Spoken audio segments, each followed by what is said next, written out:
Quer atrair beija-flor para sua casa?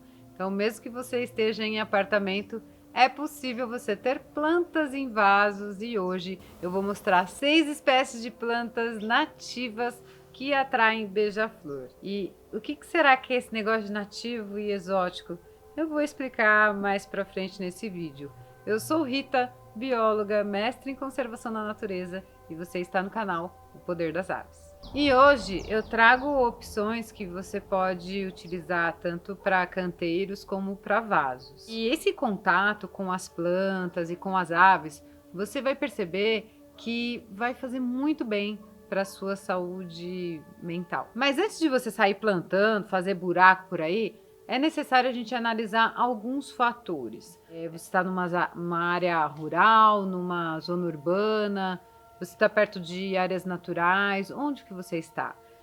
Existe poste, muro, o que tem perto onde você vai plantar? Qual que é o porte dessa espécie que você está utilizando, que você vai colocar no seu jardim, no seu espaço? Todos esses fatores, eles precisam ser considerados, porque senão você vai plantar hoje, daqui 2 anos você vai ter que pedir uma autorização para corte, porque está com risco de cair na sua casa, na casa do vizinho. Então a gente tem que ter esse bom senso e pensar além do hoje. Quando você vai plantar, a gente pensa no tempo de vida daquela espécie, né? Aqui em casa, por exemplo, a gente está numa área que é zona urbana e é o único ponto verde da rua. A gente mudou para cá faz 2 anos. Tem espécies nativas, tem espécies exóticas, porque a gente... Aqui era um solo vermelho, uma terra seca, não tinha quase nada. Então, eu e o Pedro sair, fazer caminhada, a gente sempre encontra umas podas nas ruas e a gente acaba pegando e trazendo essas espécies para cá e sai plantando todo mundo. Então, hoje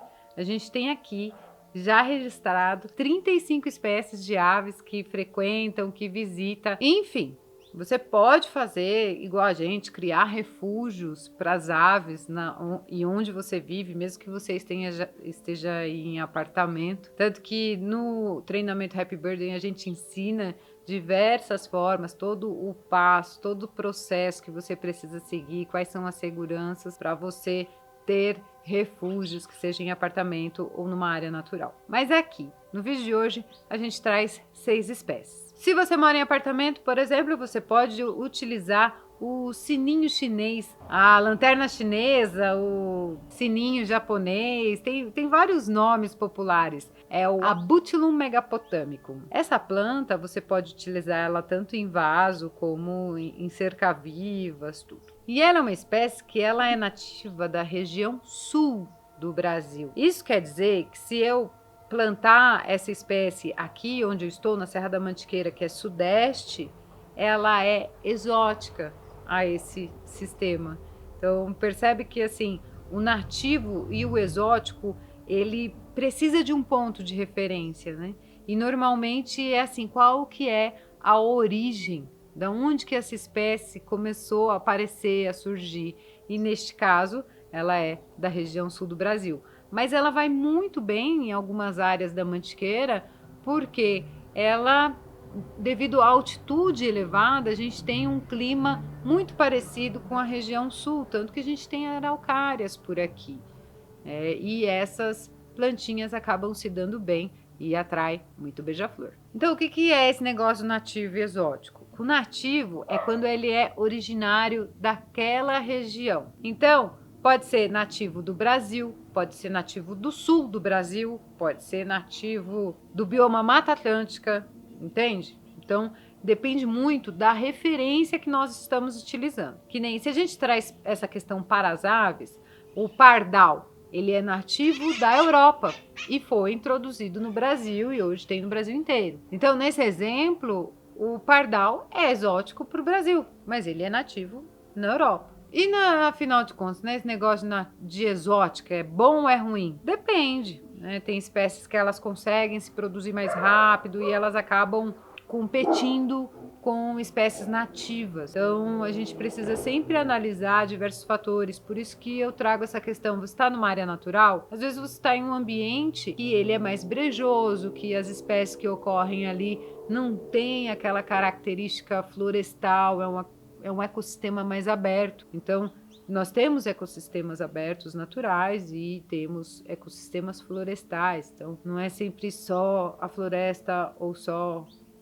A gente tem que ter ali um bom senso e uma análise crítica para você entender qual o ambiente que você está, o tipo de relevo, tudo isso influencia. Segunda espécie que atrai beija-flor é o cipó de São João, erva de São João, é uma Pirostégia venusta. Ela também pode ser cultivada em vaso. As flores, elas têm uma variação vermelho, laranja, amarelo. É super bonita e atrai não só beija-flor, mas cambacica, essas espécies que gostam de um néctar.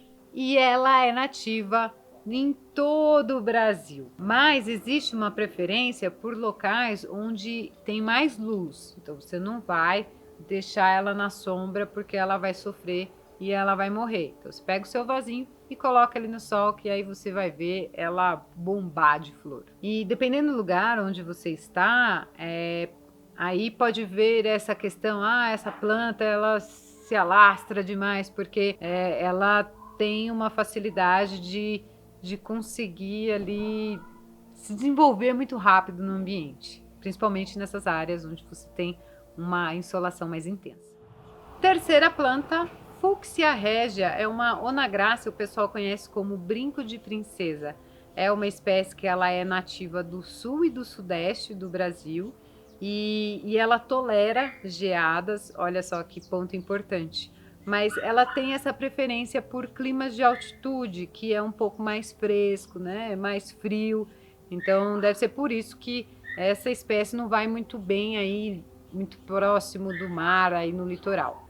E uma questão é que essa planta ela também vai muito bem em vaso, mas ela pode alcançar seus 3 metros de altura. Então, cuidado aí onde você vai plantar o brinco de princesa, porque ele fica bem alto. E essa planta você consegue reproduzir ela por estaca, você faz essa coleta justamente no período do verão e aí você consegue ter essa planta com raízes bem feitinhas, bem bonitinhas aí no seu apartamento ou no seu quintal. E claro, né, super atrativa para beija-flores. E uma outra espécie que também tá aí, atrai beija-flor, só que essa já é uma planta onde você vai utilizar em canteiros. Essa planta que eu vou falar agora, ela é nativa da maior parte dos biomas do Brasil, mas ela seria exótica para a região do Pantanal. É a Calliandra brevipes, é uma fabácea, ela é conhecida como esponja, como quebra-foice, é uma planta linda, o pessoal utiliza muito como cerca-vivas, né? Ela é uma planta arbustiva que pode chegar aí até os 2 metros de altura e super atrativa para beija-flor, saia azul também, várias espécies que gostam de um néctar, visita essa planta. Sobre a reprodução dela, você consegue fazer por estaca, mas é muito mais difícil. O seu cultivo é muito mais fácil pela semente. Eritrina especiosa, quarta espécie, é o mulungu, é uma outra fabácea. As suas flores são vermelhas, tem uma mais rara que ela é branca também. E ela atrai tanto o beija-flor como psitacídeos. Os psitacídeos eles ficam ali chupando o melzinho, o néctar, ele arranca aquela florzinha tubular, que até o pessoal fala que tem formato de candelabro, né, a eritrina. Ele arranca a florzinha e fica ali segurando com a sua patinha e tomando néctar. Ela é nativa para a maior parte da região do Brasil, exceto o extremo norte e o extremo sul. A outra espécie é a conhecida como cana de macaco. Costus spiralis é uma planta herbácea, ela gosta muito de ambientes mais úmidos, né? Tanto que tem gente que chama até de cana do brejo. E por mais que ela seja uma herbácea, que ela não tenha um caule, um tronco lignificado, ela fica alta, pode chegar aí até os seus 2 metros de altura. E um ponto importante é que ela floresce o ano inteiro. Ela tem flores rosa, branca, vermelha, gosta mesmo de ambientes úmidos e atrai diferentes espécies de beija-flor. Aqui em casa, por exemplo, a gente só começou a ver o bico reto de banda branca a partir do momento que essa cana acabou florescendo. E por falar em cores de flores, você pode encontrar que beija-flor é atraído por vermelho e amarelo, mas já é provado que até flores brancas também atrai, porque depende muito que espécie que é. E tem uma relação aí com espécie de beija-flor, com espécie de plantas. Eles utilizam, não que ele vai enfiar o bico inteiro no tubo polínico da flor, mas a língua dele sai com certa facilidade e hoje já sabe que essa língua é bífida. Isso quer dizer que ela é tipo a língua de cobra, sabe? O beija-flor, ele solta ali a linguinha dele e ele consegue, como um tubo de sucção, ir direto pela língua. Então é como se você tivesse a língua, um furinho na ponta da língua e um canudinho, sabe? E conseguisse extrair o néctar da flor dessa forma. É assim que os beija-flores se alimentam, que é da família Trochilidae. E lembra sempre de analisar todas essas questões: é nativo, é exótico, qual ambiente que você está, qual ecossistema que você vai tentar trazer, porque tem situações que você insere uma espécie exótica e pode causar problemas seríssimos para o ambiente, né? Então, às vezes, numa boa intenção, a gente pode acabar até ocasionando algo inverso aí. É legal a gente sempre também entender essa relação solo, planta, água, a gente, né, seres humanos, porque você pode utilizar espécies que também são comestíveis, que você consegue extrair fibras e ter uma infinidade de utilizações que pode ser boa para você e para as demais espécies de aves, de anuros, enfim, a gente ajuda aí no equilíbrio da natureza. E eu até trago essa forma de pensar porque a gente precisa entender até onde as nossas ações serão realmente benéficas. Eu amo flor de cerejeira. Até que um dia nós estávamos numa praça observando aves e estava um maior movimento de beija-flor, de gaturamos, muitas espécies nas cerejeiras e os ipês nativos brasileiros, a cerejeira é do Japão, tá? Os ipês floridos mais acima e nenhuma visita, né? As abelhas, estava todo mundo ali na cerejeira. E nisso, quando a gente não tem a polinização, a gente não tem a frutificação, não tem como, né? As plantas, quando ocorre a polinização, é o quê? É a troca de gametas, né? É a produção de sementes. É a partir deste momento, desses seres tão especiais aí, aves, abelhas, morcegos, formigas, todos eles acabam atuando como polinizadores. E se a gente começa a colocar espécies que são muito mais saborosas, né, para as aves, elas acabam ignorando as plantas que são daqui mesmo, da região. É por isso que entra nessa questão, a espécie é boa ou é ruim? Só que quando você vê a cerejeira, ela consegue se reproduzir numa velocidade super rápida.